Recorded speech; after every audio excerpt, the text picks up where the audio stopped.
Welcome to the Midlife Masculine podcast. I am Dhruv Sethi. As men, we reach an inflection point in our lives where we question our achievements. Despite societal expectations and our own credentials, many of us feel unfulfilled. I have lived in 3 countries, built a career in finance, achieved several academic and professional qualifications, but I know there's still more to life, just like most men today. Join me as I invite guests to share wisdom so that we men become self-sovereign in mind, body, and spirit, all with a spiritual undertone. Welcome to another episode of the Midlife Masculine podcast. My guest today is Eric McHugh. Eric is a serial entrepreneur, aged only 30. He's the president of ShopX Web3 eCommerce and co-founder and chief growth officer of dating and AI-powered matchmaking. Welcome, Eric. Thanks, Dhruv. Really excited to be here, man. Yeah, great to have you. I think you're going to teach me and my listeners a lot. So we're going to talk about Web3, crypto, AI-powered matchmaking. Quite excited about that. And the need for decentralization. So welcome, Eric. How you doing? I'm doing fantastic. It's beautiful. It's sunny. Everything's working out. So I'm truly blessed. What about you? Yeah, same here. Happy to be alive and another day to be grateful for, of course. Yeah, dude. You know what they say? Gratitude is the attitude. And I guess we'll kick things off with. Sorry, I'm going to take over the intro, but it's impossible to be sad, mad, or just like in a negative mindset if you're thankful. So gratitude really just does play dividends. 100%. And of course, when you're in the midst of life, sometimes you're stressed or people can tick you off, but it's always important to remember to remain in that mindset of gratitude. And sometimes you have to peg yourself back. So you're right. Yeah, that gratitude is the attitude. So Eric, you say that you have an IQ of 140. That's actually my first question. So do you find that you view things differently to us normal mortals? Just kind of want to touch that quickly. I view everyone as equal to everyone. So you're my equal. All of the listeners who are listening, we're all equal. We have different gifts in different ways. And I also view IQ as kind of a stupid metric in the sense it's a number. Who cares about it? The reason that came out is because at a past VC, they kind of care about that stuff. So every one of their startups took a test and I did well. So I view things exactly the same as you, just like a normal person. I'm glad to hear that. Yeah, you're right. It is, I'm not really sure how they measure it, but a lot of people have said it is just a metric. And I mean, you can pay heed to it if you want. I think the average in the UK is 99, in the US is 97. But I mean, wherever I travel in the world, I see people as equals. I would say EQ is probably more, the EQ is emotional equivalent of IQ. I would say that's probably more important. And I honestly think discipline and character top both those. So if you have discipline and character, I think you'll do well in life. Yeah, for sure. I agree with that. Okay, so we have a lot to cover today, but I do want to start with Web3. So what is Web3 and why is it important? Why should midlife men think about it or care about it? Cool. Let me set the frame for this question. And to answer it, I'll probably just cover what Web 1 is, Web 2 is, and Web 3 is. So imagine this. You're a midlife man like me, you, or any of your listeners. Do you enjoy having your wealth stolen from you every second of every day by a group of powers that use it to either bomb people or enrich their friends? I don't think so. So I view Web3 and crypto as a solution. So to simplify it as much as possible, I view and Web 1, Web 2, and Web 3 are really just names when it comes down to it. I like the name Web 1, Web 2, Web 3 because it makes logical sense for Web 2 to come after, or Web 3 to come after Web 2. So think of Web 1 as a read only, meaning in Web 1, either of us could go on the internet and we could read content. Web 2, think of social media. Think of like Instagram, think of YouTube, think of this podcast, think of just any platform right now. So in Web 2, you could read and you can write. So in Web 2, Dhruv this is what we're doing right now. He's technically writing content, meaning he's the creator of the content. And then you as a listener, you're reading or whatever, you're listening. So you are consuming his content. So anyone in Web 2 could create the content, and anyone in Web 2 could read content. Web 3 is the difference maker in the sense you can read, write, and so Web 2 is important. So in Instagram and Facebook, they have all the power. So in Web 2, they could cancel you at any point in time. It's like, okay, I don't like this guy. So they could cancel you for any particular reason, how they see fit. And this is important because let's say 20 years down the line, someone tweets something that's acceptable now, but not acceptable in the future. They could find that and cancel you for that reason. On top of that, they do monopolize all your data and sell that and make a huge profit.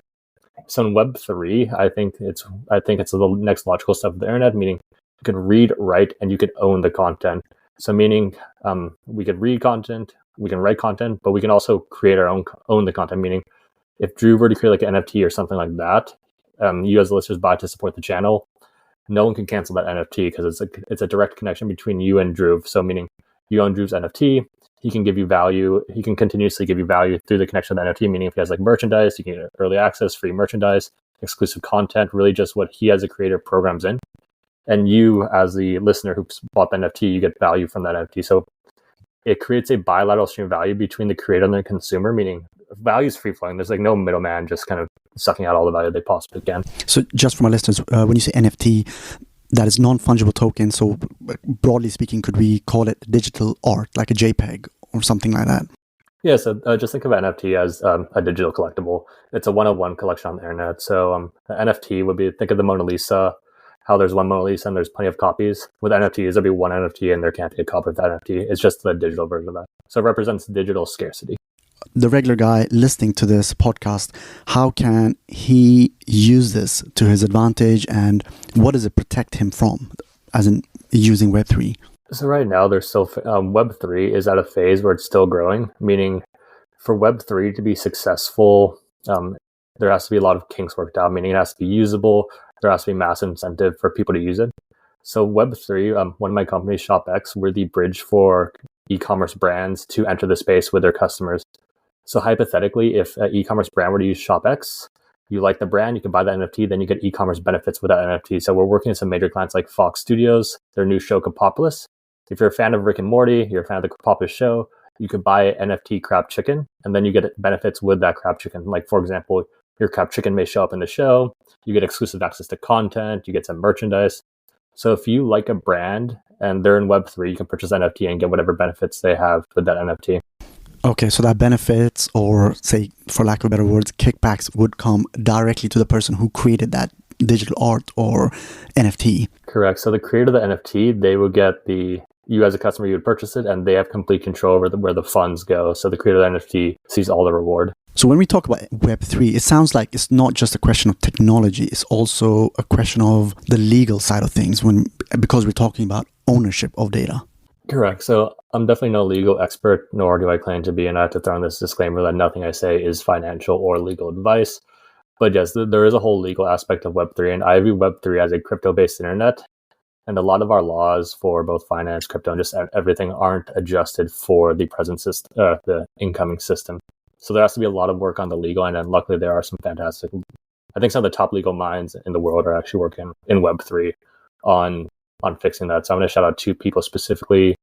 Mark Boyron, he's right now, I think, the CEO of Polygon, and he's close friends with ShopX. So our CEO, Cyrus, he's friends, like they're friends. So I want to shout him out, as well as Cal Evans. So they're doing some great work, and there's plenty of other great minds working on just updating the system. So big tech like Google, Facebook, and all house all this personal data. Would they be happy or unhappy to see Web3 flourish and develop? So that's an interesting question. I think at first you'd seem like they'd be unhappy because obviously the huge source of profit goes away.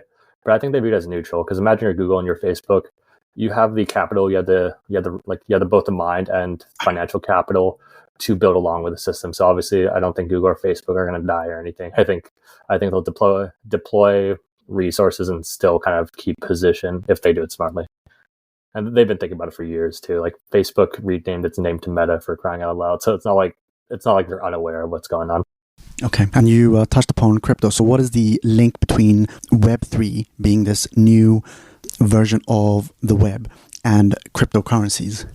So cryptocurrencies, I view Web3 as a internet-based long cryptocurrencies, where cryptocurrencies, I mean, there's thousands of them, but the main ones are Bitcoin and Ethereum. So a lot of the web will be based on the back of Bitcoin and Ethereum. And for Web3 to be successful, we'll all be using it, and no one will really know that they're using it. Like, for example, when you go to a bank, you withdraw money, you don't know what's going on in the background. When you're using your internet right now, using like TCP or something like that, you don't know what's going on, you just kind of use it. So that's what's going to happen in the future for Web3.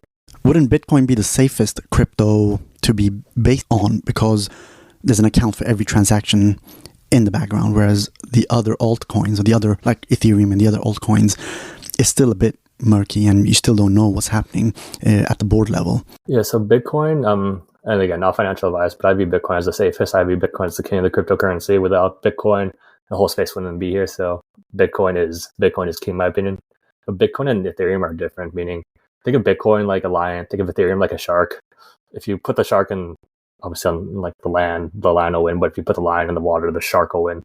So they're different in the sense like Ethereum is more programmable. Part of Bitcoin's security, and I do view Bitcoin as the most secure cryptocurrency, is it makes it harder to develop on. It just moves much slower. Transactions are clunky.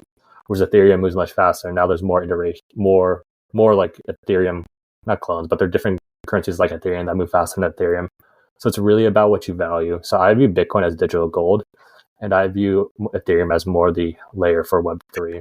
But I could be wrong. I mean, Bitcoin could come up with a solution and become the faster one, and that's when all the devs adapt. So that's the beautiful thing about Web3, is it's both a composable and anti-fragile space. Composable means it's the compound interest of software, meaning everything we all build off each other in Web3, meaning someone solves a problem in Web3, another company uses their solution to make their solution, thus increasing the strength of the system.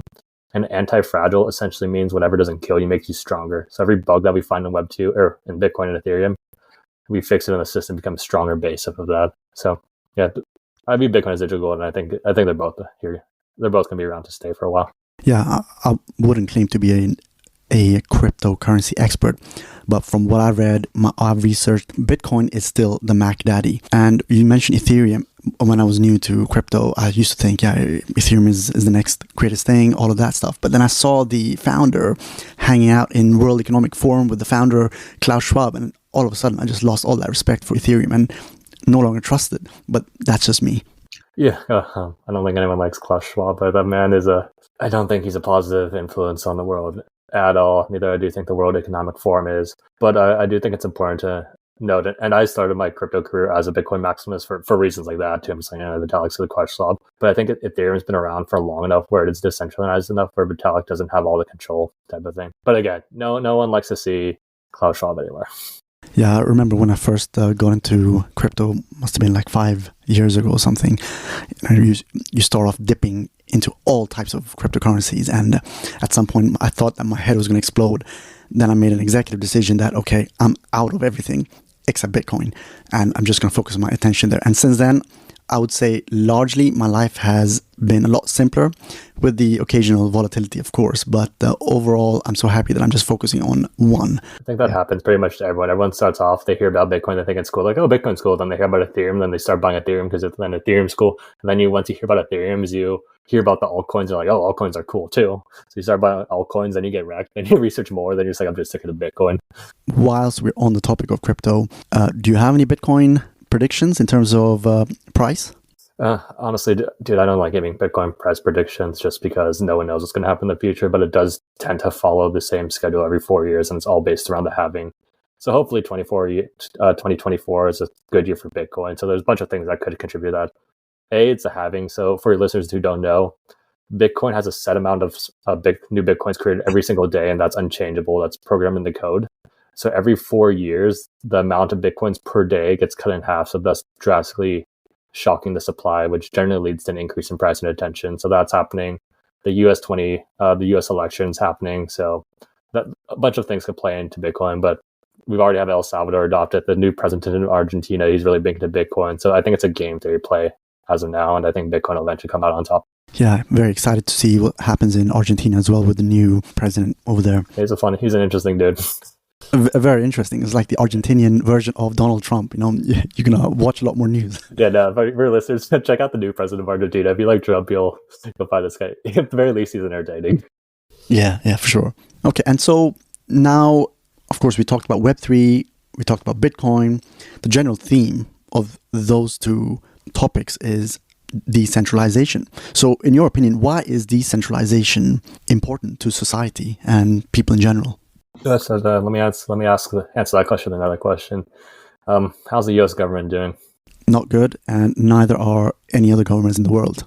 Exactly. So that's a problem with centralization. So what they're a centralized entity. I mean, they have the power. So right now, the U.S. Federal Reserve can print money at will, thus devaluing everyone's dollar. So the U.S. government has control of, or the Fed's technically a private reserve, but the U.S. government has control of the Fed. So whenever they print money, the Federal Reserve, or whenever the Federal Reserve prints money, they're technically stealing from everyone on Earth to give to the corrupt people in the U.S. government who share with their friends, and they use that to kind of bomb everyone. So that's the issue, and that's the issue of centralization. The reason decentralization is important is, in our example, the U.S. government, once one person gets in, they're corrupt, they get in a corrupt friend, and now there's two people that are corrupt, and those two work together to get in a third person that's corrupt. So even if a good person is running, it's much more difficult to run against. They kind of get X'd out. So now it's like a pay-to-play club type of thing, where now we're left with a bunch of corruption, and that just leads to more and more corruption. Plus, in our centralized system, government system, it's the people making the rules really don't know what they're doing. And I'll use my good friend as an example. So he's an entrepreneur in the sense he creates meat. Like if you have Japanese sausages, pork products, you've probably had his products. And so he always talks about whenever the government makes a new rule regarding the farm, like they'll say, okay, you need to do this change by this date. And the farmer's like, first off, this doesn't do anything. It actually makes it worse for the animals. And then they have to uplift everything. They have to get new cages. They have to build new facilities just to appease the government. And if you look at the people making the rules, I guarantee you they've had zero experience creating any sort of farm or food product. 100% agree. These politicians are so out of touch. And I wonder, every time we have an election in any country, US, UK, Sweden, we have these politicians always campaigning about how they're going to make things easier for business. But none of these politicians have ever run a business, managed a business, started a company, and they're going to change policies. So I'm like, who are these guys to be running the lives of everyone else? They're so out of touch. Yeah, they are out of touch. Most of them are career politicians, meaning they haven't done anything productive for society. That's the issue of centralized systems. So that's why I think Bitcoin is so important. So right now in our Web2 system, the easiest way to get a bunch of money without being rich is to become a politician. So look at the U.S. Congress. Look at Nancy Pelosi. Look at all of them. Like Nancy Pelosi with like $50 million on her salary. How do you make that much money in the current system based on the Fed? You enter politics, you do slimy things, you take bribes, you do corruption, and then you get paid a bunch of money. So you're incentivized to be not productive in society. But with a Bitcoin standard, that doesn't work. How can you bribe? Because the reason that works for her is she's close to the printer of money, meaning she has more access to the printer of money, thus she just gives it to herself and her friends. With a decentralized system like Bitcoin, you can't really do that with Bitcoin because there's limited supply. It's all verifiable. It's all like you can see where everything is going. Yeah, for sure. And there's so many aspects of society that we need to decentralize. We talked about Web3, but decision making, how we get our roads maintained and all of that stuff. Or how we don't get them maintained. Yeah. In some places we don't. Yeah, you're right. That's funny. It's like you see a road, like they're gonna replace a stop sign. Oh, that's gonna be another $100,000. Yeah, exactly. Where does all that money go? Seriously. Yeah, but if you could pick one thing, the heart of all of it, what would you say it is? Is it the money supply? Like if you fix that, the money supply with Bitcoin, say, do you think everything else pretty much will fall into place? Is that the heart of it? I think the heart is the supply of the type of money we have. So right now we have fiat money, which is faith-based, meaning anyone could create it. So when we were on gold, it was much better because you couldn't just create gold. So I think the heart of the problems are that we're on a fiat-based system. And this was, of course, done by design. If you look at the creation of the Fed, I forget the book, but it was called like the Creature from Jekyll Island or something. They go into the details of the creation of the Fed. It's super suspect, and it was obviously done by design to enrich the rich and keep them in power and to keep them rich. Whereas I think Bitcoin topples all that and sets itself free. Wasn't the Titanic deliberately sunk because those rich millionaires, billionaires who opposed the creation of the Federal Reserve were actually on the Titanic, and so they had to sink that, that being the JP Morgans and the others who wanted the Federal Reserve? Well, yeah, I heard a little rumor like the people from Chase were supposed to be out, and they backed out last minute. But of course, that's just a coincidence, conspiracy theory that may or may not be proven true in like 5 years. You know how the trend works with that, where it's like, yeah, you hear about it on Reddit like 5 years ago, then the mainstream hears about it, and then just don't believe it at that point. Yeah, it's hard to get evidence, but since COVID, one thing I have learned is there are no such thing as conspiracy theories anymore because they all came true. Okay, so that's decentralization. Now, we have to talk about artificial intelligence, AI-powered matchmaking. Talk to us about that. Yeah, so that's another company we started. It's called Dating, DATING.io. So what it is, it's a AI-powered matchmaker, meaning you'll be able to log onto your account, connect all your social media, and from your digital footprint, it'll match you it'll match you with matches who are likely to match with you on an authentic level. And this is different from current dating apps that just kind of match you based on likes. Like, okay, the hot people get all the people. Whereas in dating, like for example, I can match like, okay, find me. They'll show my 3 matches. Like, okay, Ashley, Alyssa, Kimberly. Oh, I see Kimberly's half Filipino. I see she is listening to System of a Down on Spotify. Oh, she likes anime. Oh, her top anime list is One Piece. And they'll give me that data. And then from there, I can get more granular. Okay, does she have, is she close to their family? Did she go to a 4-year university? And the goal is to match people with authentic interest versus just kind of matching, just kind of throwing people in. It's called churn marketing. So churn marketing is, it's a marketing-based system where the company makes money by keeping people on the wheel. So think about like why Tinder and Hinge and all those aren't successful. It's because they make money when the users are actually just continuously going to the app. Dating solves this by matching people with authentic interests, and it's not just a dating app. It's more of a matchmaking service. So if your listeners are listening, and you have some money, you may have been approached by matchmakers. Like I can set you with someone for like $5,000. So we just democratize that, so everyone has access to that matchmaking. And so from the example, like Kimberly likes One Piece or whatever, it would connect us based on that, and then it could help us plan a date. It could be like, for example, oh, there's a One Piece showing in a week. Would you like me to ask Kimberly for you? And then it can help plan fun dates like that. And even post-match, it can just continuously, it can be, think of like your AI personal matchmaking butler. If you check out the logo, it's based on Cortana from Halo. So that's just a cool Easter egg if you played Halo. Okay. And in dating.io, this AI-powered matchmaking service, so that has to source a lot of personal information, I presume, say from Spotify or whatever you've subscribed to, Amazon, and it sort of uses that to suggest good matches. That's exactly right. So it'll just it creates a profile based on your digital footprint, so you don't have to create anything, and it's all information you've already given to Spotify and all those services. So you just kind of give the AI access to that, and then it'll hopefully match you based on preferences. And the cool thing about dating AI is the more it's alive, the smarter it'll get and the better it gets at matchmaking. So for example, it could show you 3 matches for the day. You don't like any of them. The next day's matches will be better and then better and then better. And then eventually, hopefully you find someone. And I know AI is used a lot in images and all of that. So does it use the photos in any way, or is it purely like background data? Could do the photos as well. So if you have a specific type, like for example, if you have like all your ex-boyfriends are specific, like hair color, it may show you that. It could ask you questions like, okay, show me your favorite celebrity. Like, who's your celebrity crush? And we'll incorporate fun ways so that you send a picture of whatever your celebrity crush, and then they could spit out matches that kind of resemble your celebrity crush. So yeah, it's supposed to be all encompassing, and it's building, so it's a work in progress, but it is getting pretty cool actually. That sounds very interesting. I'm sure a lot of my listeners would be interested in that. Yeah, so I think it's if you're not, our pitch is if you're having bad luck on the dating apps, which honestly everyone on the dating apps is, give this a try. It'll hopefully match you, and then you can get really granular search. Like I get the match, it's like, okay, how far is she? What's her age? Something I like to do is like, does she have a private Instagram? And then like me personally, like, okay, what's the ratio of photos to dudes tags? So you can do fun stuff like that. So it can play detective for you.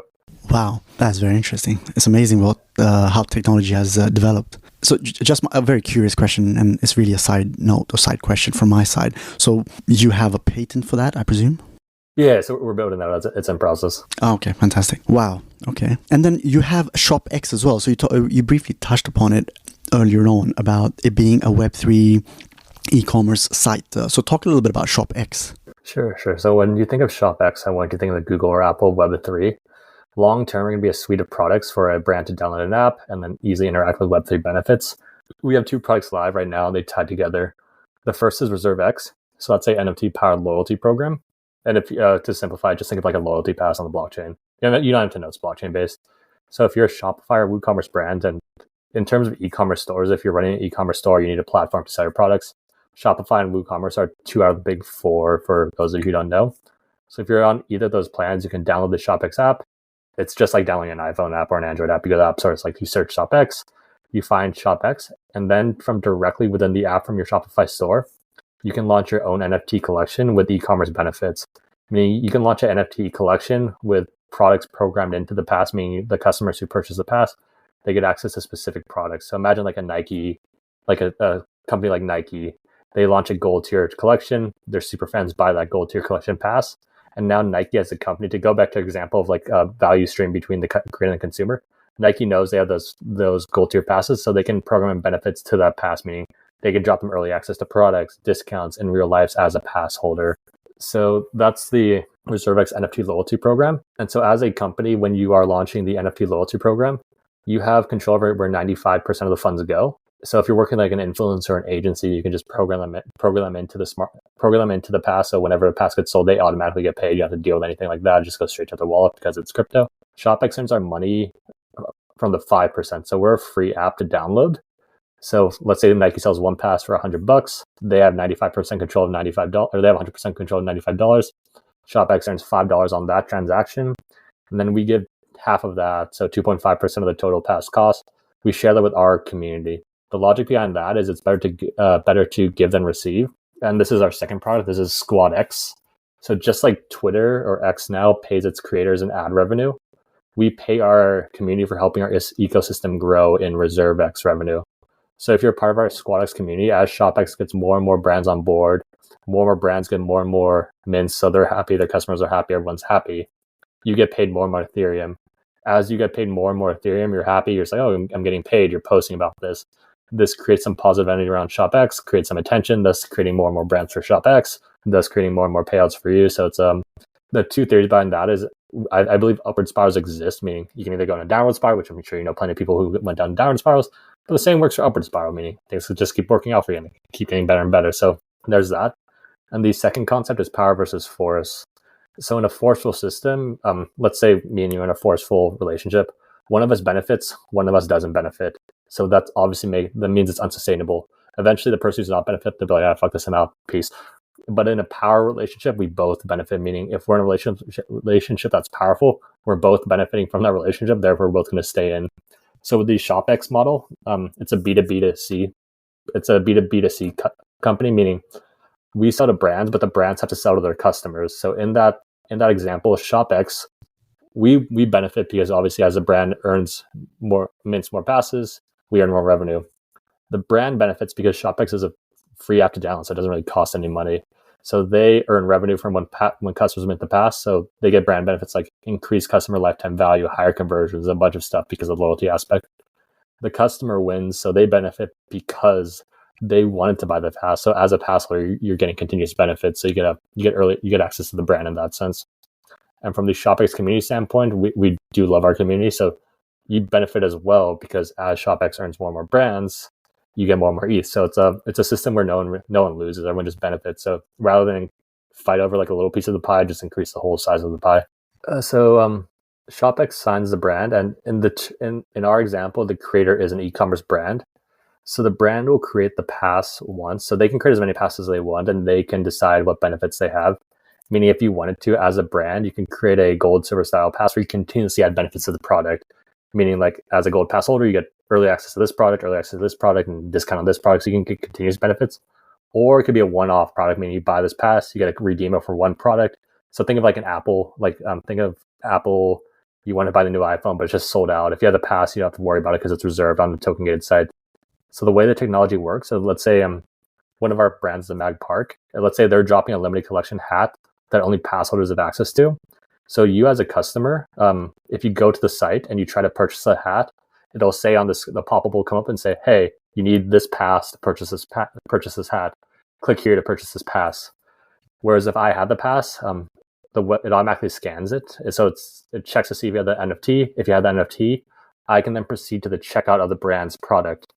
And this is important because any like retention emails that the brand has in place, like to keep the customer coming back, we don't mess with that. And whatever payment method the brand uses for customers to purchase the product, we don't mess with that either because we want to keep it as simple as possible for e-commerce brands. Okay, I see. And that was long-winded, but I see the general principle of how the risk and reward and the incentive works in that. But just to confirm, so the way to earn via ShopX is via Ethereum tokens. That's how you paid out. Is that correct? So if you are part of the SquadX ShopX community, you get paid Ethereum. That is correct. Okay, so it's on the Ethereum blockchain, ShopX. Okay, fantastic. Eric, I've learned a lot from you. Thank you very much for breaking things down for people like me so that it was easier for me to understand. Of course, man. Happy to do it. So what's next for you? I'm excited to see both companies succeed. I think dating will get to 1 billion users pretty quickly, just because if you do check out the YouTube demo, it's a slick app and it's fun to use. And in terms of ShopX, I think that it'll help speed Web3 mass adoption, which I'm looking forward to as well. Yeah, that sounds exciting. And would you have any takeaways for my listeners in terms of decentralization and anything else?